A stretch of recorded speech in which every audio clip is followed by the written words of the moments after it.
नवाज जलील जी।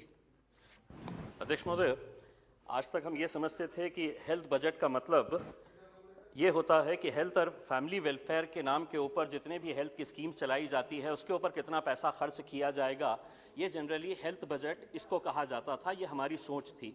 लेकिन जब वित्त मंत्री जी ने ये हेल्थ बजट पेश किया तो उन्होंने इस बजट के अंदर जो जो कंपोनेंट्स डाले हैं, पीने के पानी की स्कीम का जितना भी पैसा है हेल्थ बजट के अंदर डाल दिया, सार्वजनिक स्वच्छता वो हेल्थ बजट के अंदर डाल दिया, और पोषण आहार जैसी स्कीम्स के ऊपर जितना भी पैसा खर्च किया जाने वाला था, इसमें से कुछ स्कीम्स जो रूरल डेवलपमेंट के नाम के ऊपर जानी थी वो आपने हेल्थ के अंदर लेकर आ गए।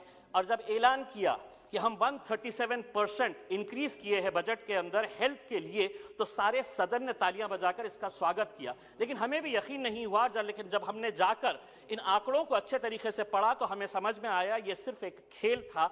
137% जो इंक्रीज किया गया है, आप अलग अलग स्कीम्स को इसके अंदर इंक्लूड अगर कर देंगे और ये कहेंगे कि ये हेल्थ का बजट है, नाम क्या दिया गया, पहले ये हुआ करता था हेल्थ एंड फैमिली वेलफेयर, अब इसको दे दिया गया है हेल्थ एंड वेल बीइंग, यानी कि वेल बीइंग के अंदर आपने पानी भी ला लिए, स्वच्छता भी लेकर आ गए और ये दावा कर दिया है कि हेल्थ का। ये हकीकत है, जितने भी मेंबर्स ने बताया है कि जीडीपी का आज हम सिर्फ महज 1%, 1.5% भी नहीं खर्च कर रहे हैं, जबकि हकीकत ये है कि इस मुल्क को 2.5% से 3% अपना जीडीपी का पैसा जो है वो हेल्थ सेक्टर के ऊपर खर्च करने की जरूरत है। मैं मंत्री जी आपसे एक सवाल करना चाहता हूं, आपके ही डिपार्टमेंट की एक रिपोर्ट है, रूरल हेल्थ स्टैटिस्टिक्स की रिपोर्ट है, जिसमें यह बताया गया है कि महज 10% पब्लिक हेल्थ सेंटर्स जितने भी इस देश के अंदर है, महज 10% जो है वो पब्लिक हेल्थ स्टैंडर्ड्स के हिसाब से काम कर रहे हैं, यानी कि 90% पब्लिक हेल्थ सेंटर्स जो है वहां पर डॉक्टर्स नहीं है, वहां पर नर्सिंग स्टाफ नहीं है। ये आप ही की रिपोर्ट बता रही है, और अगर आपकी रिपोर्ट बता रही है और ये सदस्य ये दावा कर रहे हैं कि नहीं बहुत अच्छा काम हुआ है,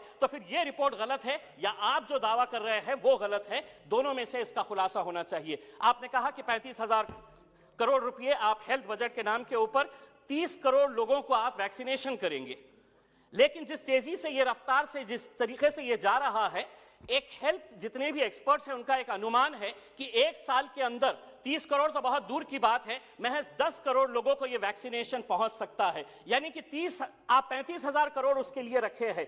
अगर आप 10 करोड़ लोगों तक ही पहुंच सकेंगे एक साल के अंदर, तो इसका मतलब हुआ है कि 10 से 12,000 करोड़ रुपए का खर्च होगा। 35,000 करोड़ रुपए का हिसाब किस तरह से होगा, कैसे खर्च होगा, कहां खर्च होगा, अगर ये आप हमें बताएं तो बहुत बड़ी मेहरबानी होगी। हम दूसरी बात ये कहना चाहते हैं कि ये कैसा देश है कि हमारे लोग मर रहे हैं, हम आज वैक्सीनेशन के लिए लोग लाइन में खड़े हैं, लोगों को वैक्सीनेशन चाहिए, और आप ये दावा कर रहे हैं करना चाहिए। इस मुल्क की हमारी तहजीब है, हमारी संस्कृति है कि हम दूसरों की भी मदद करना चाहिए। आपने अभी ये कहा है कि हम 72 देशों को अपना वैक्सीन पहुंचा रहे हैं। आप अपने देश के पहले लोगों को वैक्सीनेशन पूरी तरह से दीजिए।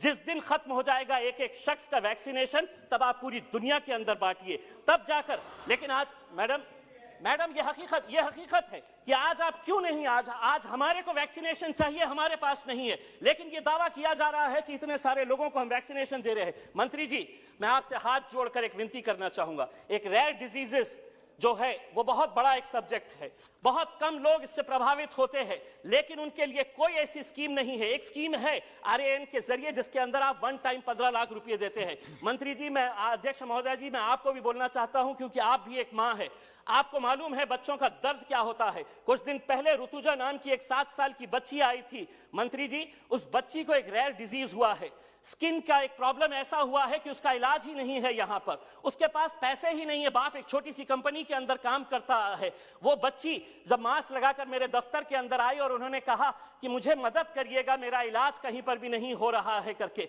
वो बच्ची टुकटुकी लगाकर दूसरे लोगों को देख रही थी कि सब लोग तो अच्छे हैं, मैं क्यों ऐसी हूं। इसके पूरे शरीर के ऊपर एक ऐसी स्किन डिजीज है जिसका कोई इलाज नहीं है, और अगर इलाज वो करवाना भी चाह रहे हैं तो आपने जो रेयर डिजीजेस के लिए जो पैसा देना चाहिए वो पैसा नहीं दिए हैं। अध्यक्ष महोदय जी, मैं मंत्री जी से अनुरोध करूंगा कि उस बच्ची की जान बचा लीजिएगा किसी भी तरह से, हम आपसे यही गुजारिश करते हैं।